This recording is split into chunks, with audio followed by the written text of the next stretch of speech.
کیونکہ میں خود مذاکراتی کمیٹی میں تھا اور سارے مذاکرات میں نے خود کیے تھے۔ 22 ستمبر کو جو بل پاس ہوا ہے سینٹ میں ایک بات آپ کو وضاحت کروں تاکہ آپ سب لوگ جب اگلے آپ کی طرف کوئی بات خواہ کسی بھی پارٹی سے ہو تو آپ ان کو جو حقیقت ہے وہ بتا سکے، اس لیے میرے بات کو آپ غور و دھیان سے سننا۔ یہ 120 اجلاسات ہوئے اور ان اجلاسات میں ایک مسودہ تیار ہوا، اس میں ایک آئینی انتخابی اصلاحاتی مسودہ تھا اور اس میں یہ ترمیمات کی گئی ہے کہ ختم نبوت کی حلف نامے کو اقرار نامے میں تبدیل کیا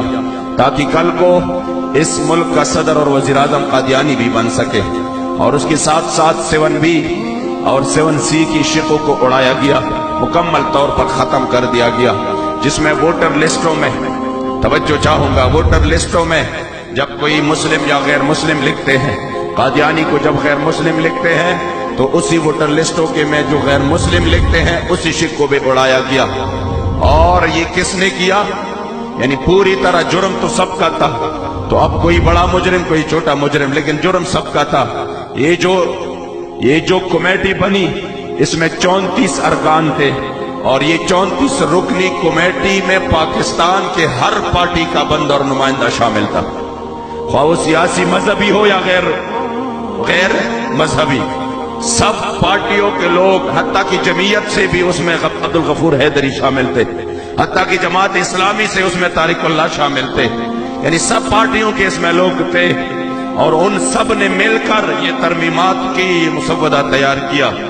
اور پھر اس کے بعد یہ سینٹ میں پیش ہوا۔ تو آپ کیا سمجھتے ہیں کہ کسی کو پتہ نہیں چلا کہ کچھ ہوا ہے؟ نہیں، خود میرے سامنے یہ سارے وزراء تھے، وزیر داخلہ تھے، راجہ ظفر الحق صاحب تھے، تو انہوں نے کہا کہ میں نے ان کو کہا، راجہ ظفر الحق نے خود کہا کہ میں نے ان کو کہا کہ اس میں یہ ترمیم ہو چکی ہے، ختم نبوت پر ڈالا جا چکا ہے، اس لیے اس ڈاکے کے بجائے، کیونکہ میرے زبان جو ہے نا پشتو ہے، یہ آپ ڈاکہ ڈالا جا چکا ہے، تو اس لیے آپ جو بھی لفظ ان سے درود ہے آپ درگزر کیجئے گا۔ نعرہ تکبیر، نعرہ رسالت، علماء اہل سنت۔ اس نے کہا کہ میں نے اس کو بار بار کہا کہ ختم نبوت پر ڈاکہ ڈالا جا چکا ہے اور یہ آپ لوگ غلط کر رہے ہیں اور ہم اس کو اس طرح قبول نہیں کریں گے، مگر منشن کرنے کے باوجود، نقطہ اعتراض کے باوجود ان لوگوں نے سینٹ سے پاس کیا۔ یہ ظلم، ایک تو ہوتا ہے نا کسی کو پتہ نہیں کہ کیا ہوا، اور جب سب کو پتہ ہو، پورے ایوان کو پتہ لگا کہ ہاں ختم نبوت پر یہ ان لوگوں نے ختم نبوت پر ڈاکہ ڈالا ہے، پھر بھی ان لوگوں نے اس کے حق میں ووٹ دیا،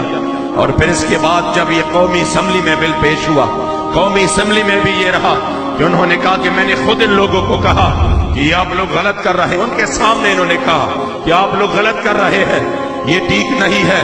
تب بھی ان لوگوں نے ان کو پاس کیا۔ اب مجھے آپ لوگ جواب دیں کہ پورے پارلیمنٹ نے حضور کی ختم نبوت پر ڈاکہ ڈالا، اور کل کو ہم پھر اس کی پرچم بلند کریں گے، اس کے لیے ووٹ مانگیں گے، اس کے لیے کمپین کریں گے، اس کے لیے ہم نعرے لگائیں گے، تو پھر مجھے بتائے ہم نے سرکار کو کیا منہ دکھانا؟ ان لوگوں کو یہ طاقت ہم نے دی، یہ تو شاید یہ قابل بھی نہیں تھے کہ کوئی اس پر گندی نالی بھی صاف کرتے، مگر ہم نے ان کو وہاں تک لے کے گیا، ہم نے ان کو ووٹ دیے، ہم نے ان کو یہ طاقت دی۔ تو مجھے بتائیے کہ جب کل کو سرکار سے ملاقات ہو، سرکار کے سامنے ہو، مجھے بتائے کس منہ سے جائیں گے؟ اور جب وہ 1200 صحابہ جس مشن کے لیے شہید ہوئے ان کا سامنا کس منہ سے کریں گے کہ ہم نے 1200 جانیں ایک ہی دن میں کٹوائی، صرف ایک ہی دن میں ہم نے 700 قرآن عظیم الشان کے حفاظ، جس میں حضرت سالم جیسا حافظ، جن کا قرآن جب سرکار نے سنا تو آپ شکر ادا کرنے لگے، یا اللہ تیرا لاکھ لاکھ شکر کہ میرے امت میں تو نے حضرت سالم جیسا حافظ قرآن عطا فرما۔ اور وہ ان سب شہداء نے ختم نبوت کے لیے جانیں دی، مگر افسوس کہ ہم نے اسی غداران ناموس رسالت ابھی تک کوئی سمجھ نہیں ہے۔ حضور کریم آقا کے صحابہ